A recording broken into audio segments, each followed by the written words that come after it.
Okay, here we go. Landlords are in for a big surprise. Millions of people around the world are going on rent strike. Why? Because so many tenants can barely afford rising rents as it is, while wages have stagnated, and with the shelter in place order, many people are out of work and having to choose between food and rent. So rather than go homeless, they're organizing with their fellow tenants to tell landlords, cancel rent. With the pandemic going on, all the experts agree we need to stay inside to save lives. And when you order everyone to stay in their home, guess what? They can't make money.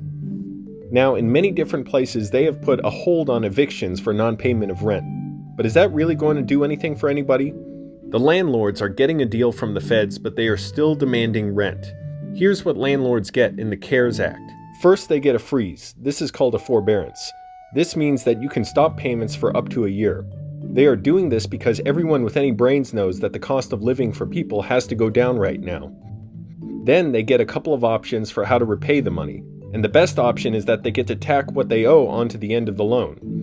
This is happening because no one is expecting to make more money once the pandemic is over. It's designed so that people's cost of living doesn't go up once we're no longer in quarantine. So basically, landlords' mortgage payments stop for the next year. Then the mortgage payments go back to what they were beforehand. Then, yes, God forbid they might rent their house for another year or so at the end of their 30-year loan, but they get a goddamn house at the end of it. That's the risk of an investment. Now, renters have been told that they can't be evicted for the next couple of months in most places. But then what? Most landlords are trying to tell people that they have to pay the money back in the next month or however long they decide.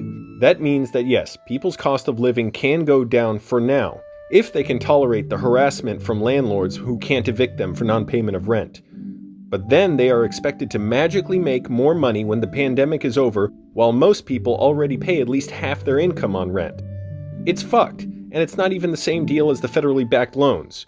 Rent strikers aren't asking for anything special just to be able to stay inside and save people's lives and not be punished for it.